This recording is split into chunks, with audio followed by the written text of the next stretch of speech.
Hey folks, this is your host, Paul Winkler. Thank you for listening to the show today. Before we get into the content, I want to tell you about a new workshop I'm hosting called Politics and Portfolios: How to Invest During Election Season. You can register for it at paulwinkler.com/politics. A lot of people are worried about the market this year, and I want to help you know what to do. We're going to look at historical data and academic research to explain how markets behave in election years, and we'll use easy-to-read charts and graphs. I'll be live on Friday, February 23rd at 12 o'clock. But if you can't make it live, register anyway, and we'll send you a replay link, so go check it out at paulwinkler.com/politics. Now, here's your show.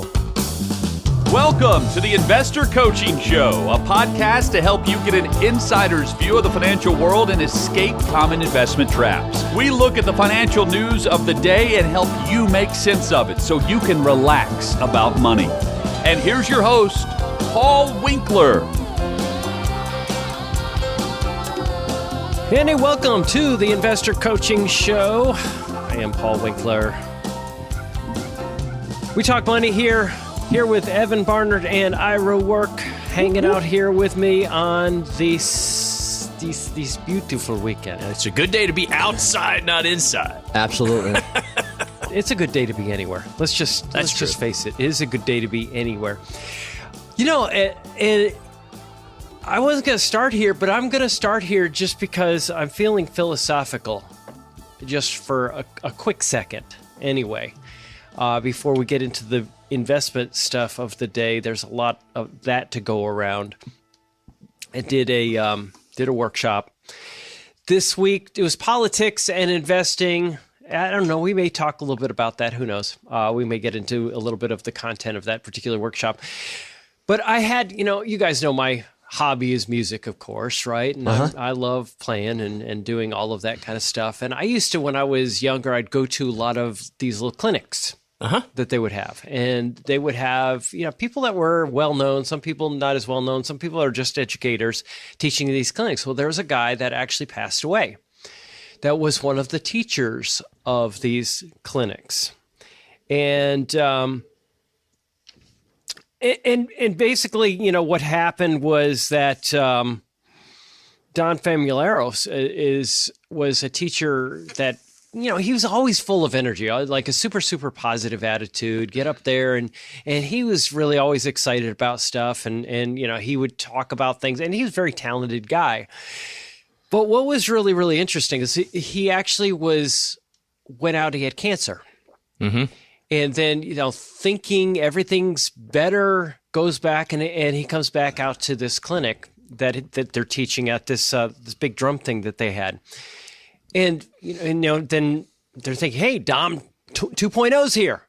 Everything's good. He's okay. Everything's good. Yeah. Well, it didn't last long. He ended up passing away. But what I wanted to share, and I thought you guys would find this interesting and maybe just kind of some of the things that you might think of as he says this, because I think, money we talk about as being a tool to express what you value. Mm-hmm. And a lot of times we don't really dig that deep as to what we really value. And as a result, people have a struggle with money. Mm-hmm. They have a struggle because they don't know what is really important to them, and therefore they spend on things that aren't really important. They spend on trying to impress people with, money that they don't have and buying things that they shouldn't buy because they can't really afford it, right?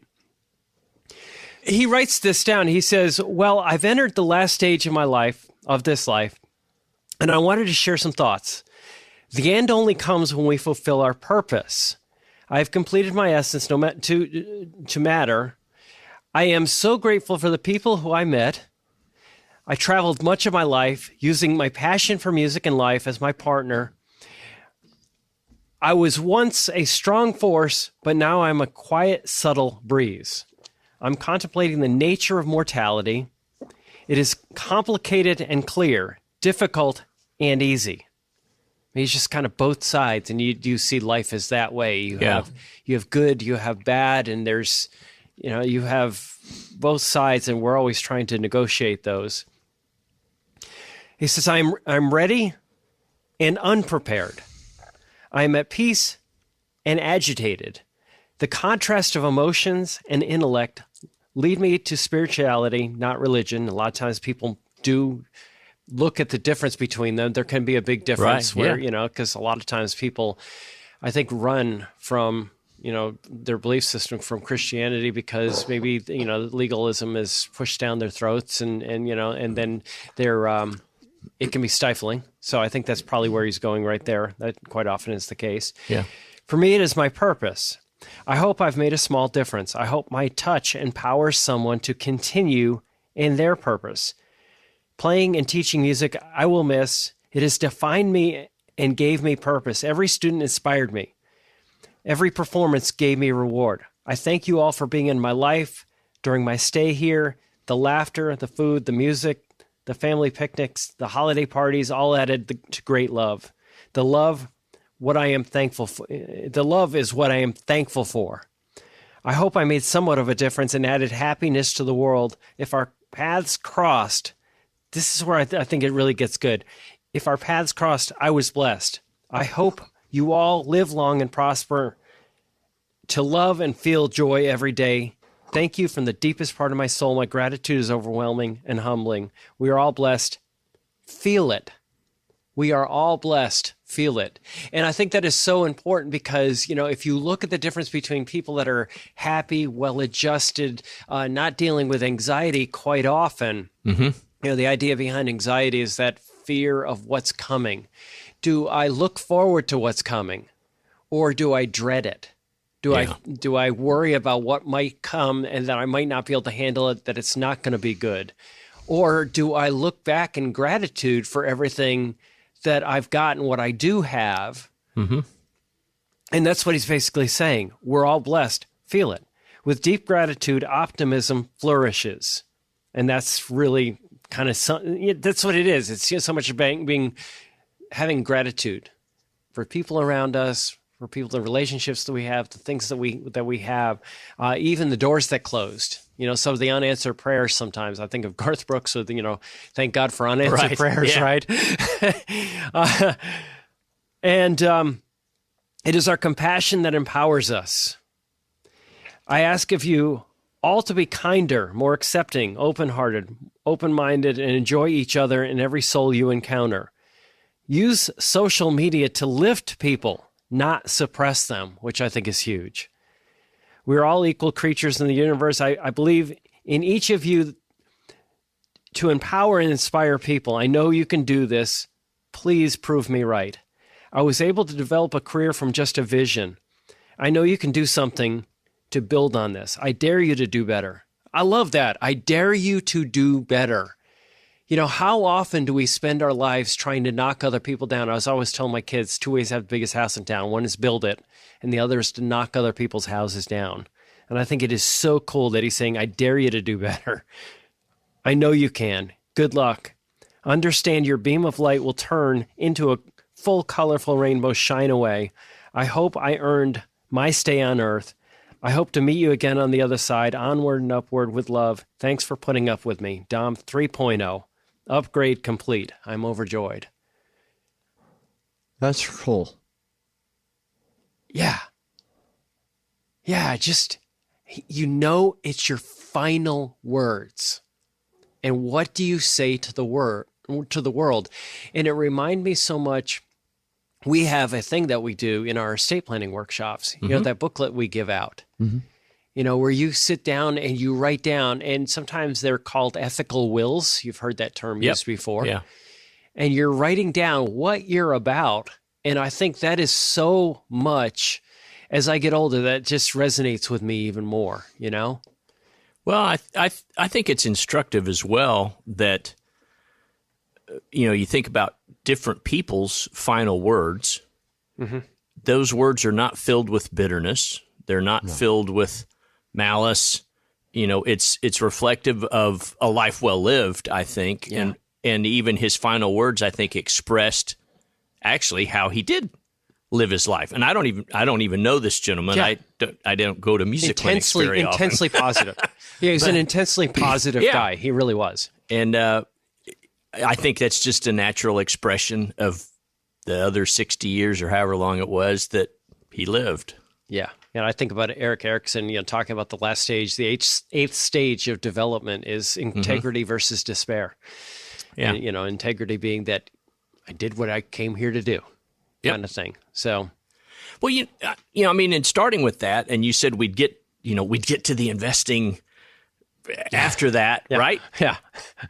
But that, I think, is at the core. We just came back from reviewing some stuff on some of the materials that we, share with clients. Yeah, American Dream experience. And, stuff that we talk about, and even just thinking about the workshop True Purpose for Money, which we've done for 20 years here. Which is part of it. Yeah. And, I think the key is beginning to think about what you would write when you're 20, when you're 30, and having that purpose so that you've got 40 or 50 years for your investments to line up with your purpose for life. Yeah. Not just a reflection of, oh, hey, here's what I could have done or here's what I did. Yeah. And just being careful to make sure that when Evan just said that, he's not talking about, some people invest in things that they believe in. They think that, for example, ESG was the big thing that caught a lot of people's attention. Yeah. It's not about doing that, because the reality of it is you're never really giving your money to the end company. But the reality of it is that what you're doing is you're investing in such a way, and you're shooting for prudence, which is, how do I maximize expected return for a given level of risk so that I can use the gains that I get and what my success in investing that I get to further things that are really important to me. Charities that I believe in, causes that I believe in, people that I want to support, people that I want to pass my values on to, grandkids. Yeah, for sure. Yeah. So it's all of those things. Right. And, so often what happens is people get in arguments over money, and, and they think, more, I've just got to get more. I've got to have more. If I could just get more, then I'll be happy. If I could just get to this, then I'll be happy. If I could then have, if I could just make this amount of money, then I'd be happy. Then you get to that point, and then you go, well, and the eye is never satisfied, for sure. Yeah. Ears never filled with hearing. No, because as we teach in the purpose workshop, is that unless you have a purpose, then the only purpose is more. Because you begin to think, well, when I get to this level, when I get to that level, when you can live your life and fulfill your purpose at any level, no matter how much money you have. Right.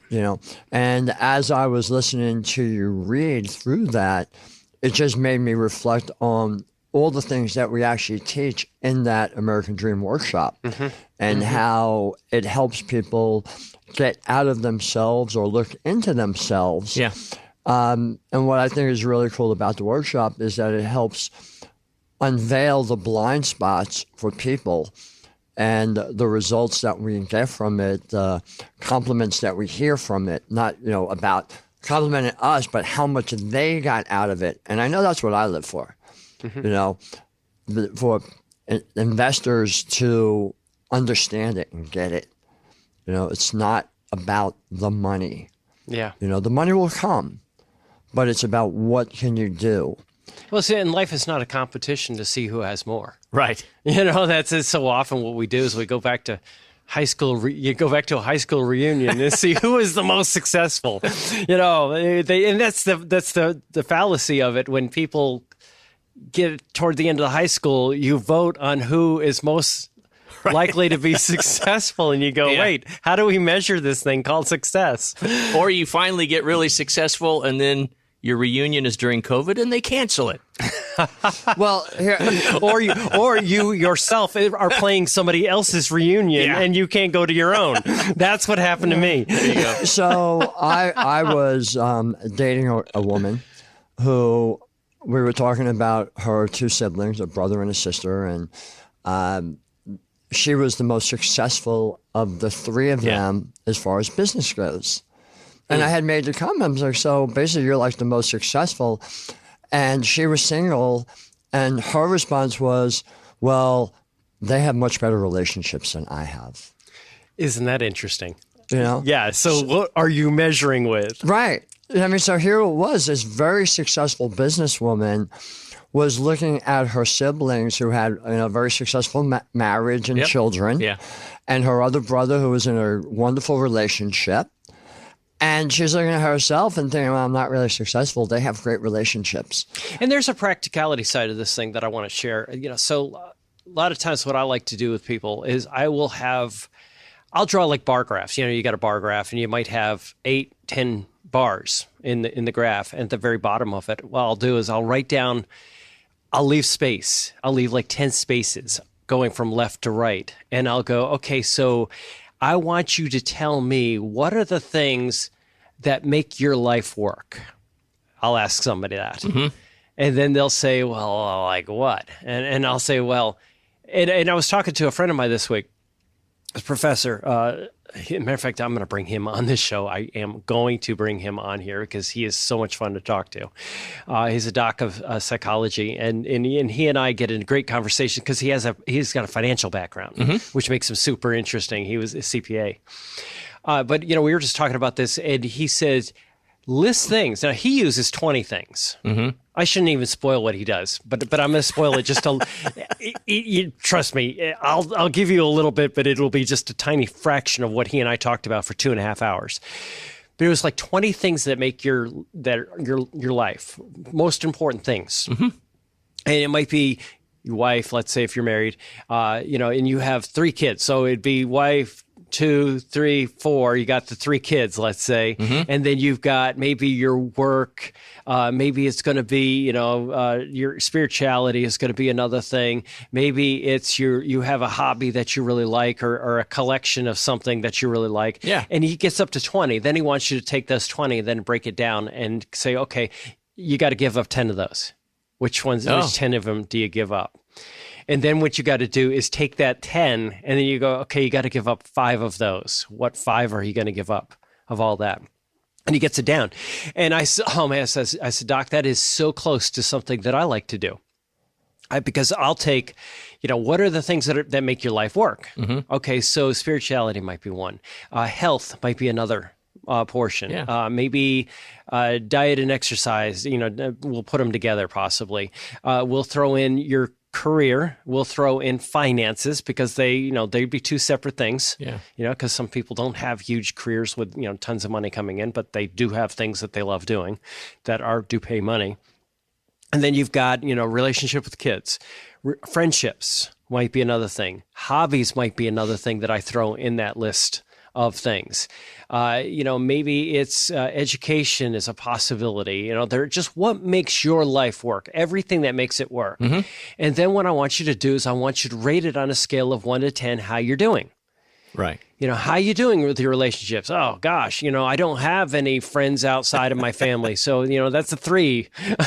Because, the only time I spend is with my wife and my kids or whatever. Yeah. My kids terrible, but my wife is great. My wife is terrible. My kids are great. It might be, spiritually, I haven't cracked open, Bible in, 8 years. You rate those on a scale of 1 to 10, let's say. And then what I'll do is I say, okay, so the first bar is at a 3, so it's pretty low. The second bar, which is maybe your career, is at an 8. That's really high. The next bar is at a 4, because maybe that's your exercise program and it's non-existent almost. Yeah. And I go, okay, so that's your road of life. It's a really bumpy road. If you're trying to do this deal at 5 miles per hour, maybe you can get through. But if you're trying to drive at 100 miles per hour, your car is going to fall apart on this road because you just don't have any balance in anything. And your life is, so that tells me what we need to work on.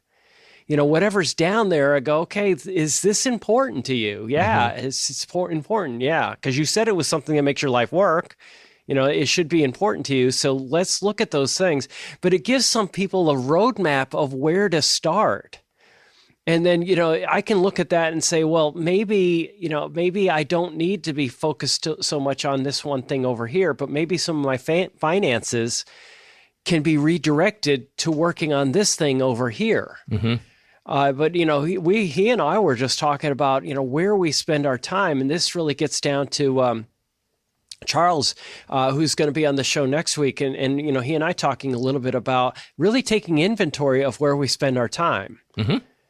Because a lot of times we spend our time doing things that aren't really all that important, when it gets down to it. Your calendar and your checkbook tell the story. That is so true. Or your credit card report, Okay. because who uses a checkbook anymore? Right. It's all on your phone. Your phone tells the story. You're telling me, your phone tells lots of stories. All right. So, I think it's just kind of fun to start out the show, just getting a little bit deep and thinking about some of these things. Thanks for tuning in to the Investor Coaching Podcast. Now, you may be one of these people that's been listening and realizing, wow, investing, there's a lot more to it than meets the eye, and financial planning, tax laws constantly changing, and recognizing that maybe you might need some help in this area, but you don't want just anybody to help you out. So we have 10 offices in the Middle Tennessee area, and everything that we do is fee only. We align our interests with your interests. So you can get an initial 15-minute phone call with any one of our offices just by going to paulwinkler.com/call. That's it. Every one of the offices is run by somebody with 20 plus years experience. They're all degreed planners. They all have academic backgrounds in investing, and you can get the help that you need. So if you want to set up a complimentary phone consultation, just go to paulwinkler.com/call.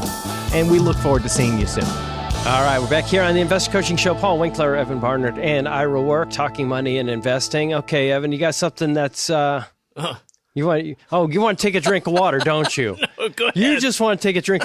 Okay. Lay it on me. All right. All right. Well, I don't want to do this one because it's going to take a little longer.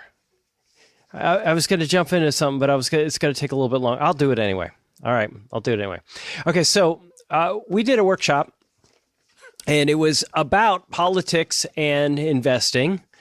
And the workshop was really getting into the history and market history. It was really fun. It's going to be posted on the website. And the data in it was interesting in that it is very eye-opening to people.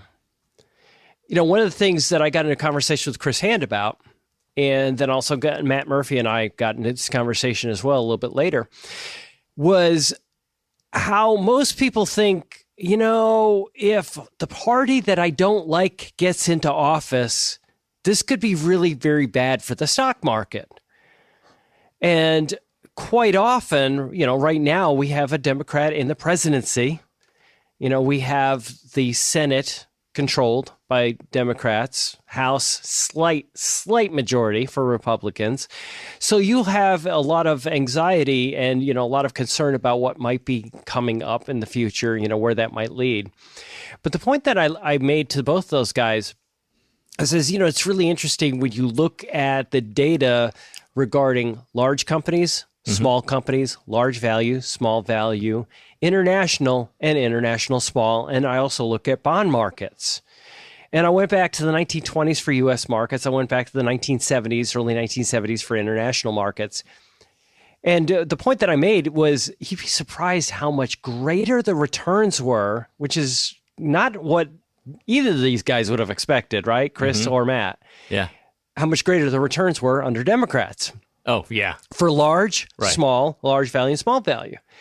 And then I made the point that I said, well, it's why would that be? And I said, well, some people look at it about possibility of risk differences.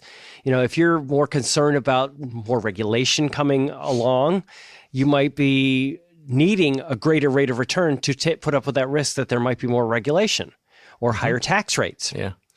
And I said, and then you got that. And then, international. Actually, Democrats didn't have the edge on international small. The Republicans actually had the edge on international small. But the point that I made is also that if you look back at what would have skewed the data, if you look back up into the 90s,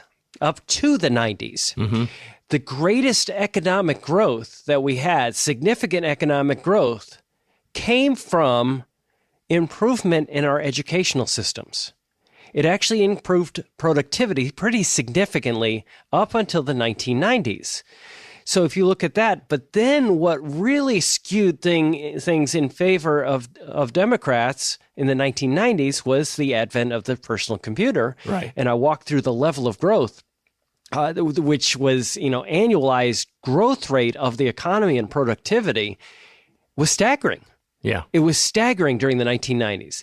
Then you also have the financial crisis of 2007, 2008.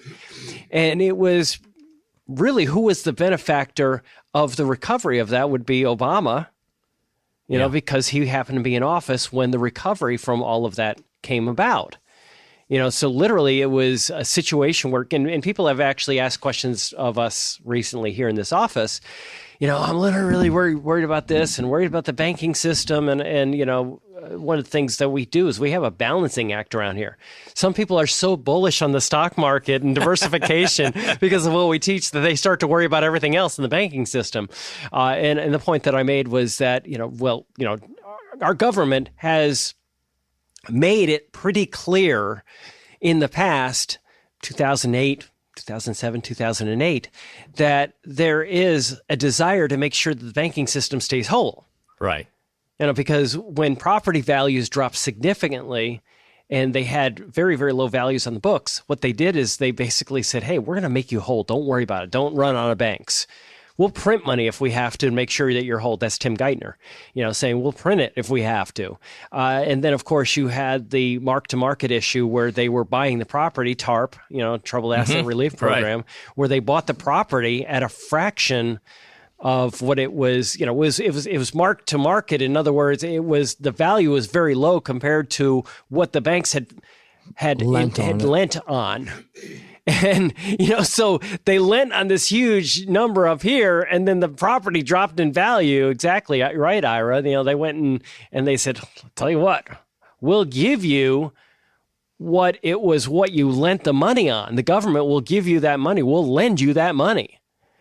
And they did. They lent that money. And then what happened is they took the risk. The government took the risk that the properties would come back in value. And of course they did. The properties did increase back in value, and then the government was whole. And they made money on the program. But, the reality of it is so much of what we worry about is just a function of not understanding how the system works. Yeah. And that is, in essence, what we get into in that workshop. So, be sure if you want to check out that workshop, it was on politics and portfolios and going through the data historically. It's going to be on the website, paulwinkler.com. And you can just check that out. We'll post that in a second. What, Everett? You got this look on your face. I wasn't sure if you're going to a break, and I didn't want to interrupt you. Yeah. When you were talking about the 90s and, the tech started growing, what came to mind was capitalism will find a way, and it's not like everyone at Silicon Valley or whoever's behind some of these breakthroughs is, okay, well, we're not going to come up with a better microchip till the Republicans are in office. Right. They're just, capitalism is going to continue. Technology will get better. Of course, now we have AI, all those things. They don't, at the end of the day, inventors, developers, entrepreneurs, as investors, we don't really care who's in office. As a citizen, very different story. We do, but we don't. Yeah. Everybody has an opinion. But it doesn't tell you, okay, I'm not going to open a business because of X. Yeah. If you have this great idea. I'm not going to work because this person's in office. Yeah. I'm not going to do I'm going to let my company fail because this person's in office. No. Well, I think there are people out there who are like, I don't have to go to work because this person's in office. That's limited, Ira. Really. Hey, this is Paul Winkler. Hope you enjoyed today's edition of the Investor Coaching Show. You want to learn more about what we do, go to our website, paulwinkler.com. You can watch some of the videos there, and if you're not already a client, you can set up a free initial consultation. Until next time, I'm Paul Winkler, reminding you that I believe that more educated investors are more confident investors, and confident investors are more successful investors. Have a great one. Advisory services offered through Paul Winkler Inc., an SEC-registered investment advisor. The opinions voiced and information provided in this material are for general informational purposes only and not intended to provide specific advice or recommendations for any individual. To determine what investments are appropriate for you, please consult with a financial advisor. Paul Winkler Inc. does not provide tax or legal advice. Please consult your tax or legal advisor regarding your particular situation.